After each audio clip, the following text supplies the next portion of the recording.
বন্ধুরা আমি অরিন্দম চলে আসলাম আজকে এই মুহূর্তে বিরাট বড় একটা আপডেট নিয়ে।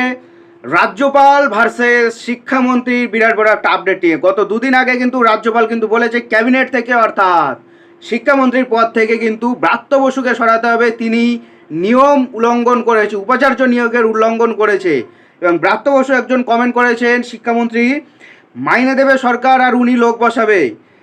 এমন আক্রমণ কেন করলেন আমাদের রাজ্যপাল সিবি আনন্দ বোসকে? আজকে এটা নিয়ে আলোচনা করবো। সো বন্ধুরা ভিডিওটা কিন্তু ইন্টারেস্টিং হতে চলেছে। ভিডিওটা যদি ভালো লেগে থাকে তাহলে অবশ্যই করে একটা করে লাইক হয়ে যাবে, খারাপ লাগলে অবশ্যই একটা ডিসলাইক হবে, মনে কিচ্ছু করব না। বাট ভিডিওটা কন্টিনিউ করুন বিশেষ বিশেষ আপডেট পাওয়ার জন্য। মাইনে দেবে সরকার আর উনি লোক বসাবেন, তীব্র আক্রমণ করলেন শিক্ষামন্ত্রী ব্রাত্য বসু। রাজ্যপাল শিক্ষামন্ত্রী বিবাদ চরমে উঠেছে। এরই মধ্যে ফের সিবি আনন্দ বোসকে তীব্র আক্রমণ করলেন রাজ্যের শিক্ষামন্ত্রী ব্রাত্য বসু। বললেন নিয়ন্ত্রণ করতে চাইলে উপাচার্য অধ্যাপকদের বেতন দিন রাজ্যপাল।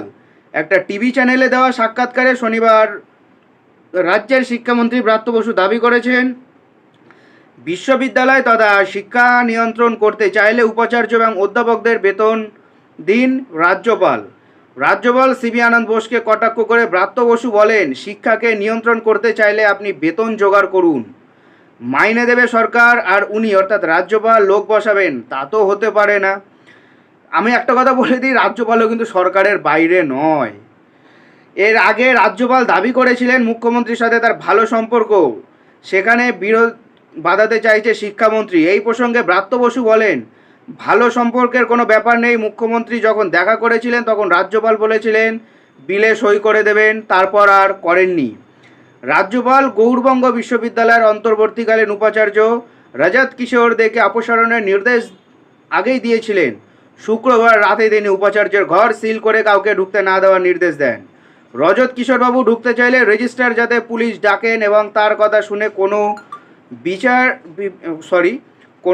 বিভাগে খরচ হলে সেই ব্যয়ভার সংশ্লিষ্ট আধিকারিককে বহন করতে হবে বলে নির্দেশ দিয়েছিলেন তিনি। সে প্রসঙ্গে ব্রাত্য বসু বলেন উপাচার্যের ঘর খোলাই আছে, কেউ সিল করেনি। অন্যদিকে সিবি আনন্দ বোস একটি টিভি চ্যানেলে সাক্ষাৎকারে বলেছেন তিনি কপিক্যাট, রাজ্যপাল নয়।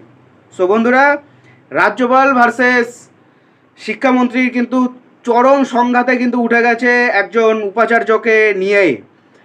এই সিচুয়েশনটা এরকম ছিল না। মাঝে মাঝে রাজ্যপাল ভার্সেস মুখ্যমন্ত্রী, রাজ্যপাল ভার্সেস শিক্ষামন্ত্রী একটা বিবাদ লেগেই আছে। সো বন্ধুরা আজকে ভিডিওটা এই পর্যন্ত। ভিডিওটা কেমন লাগলো অবশ্যই কমেন্ট করে জানাবেন।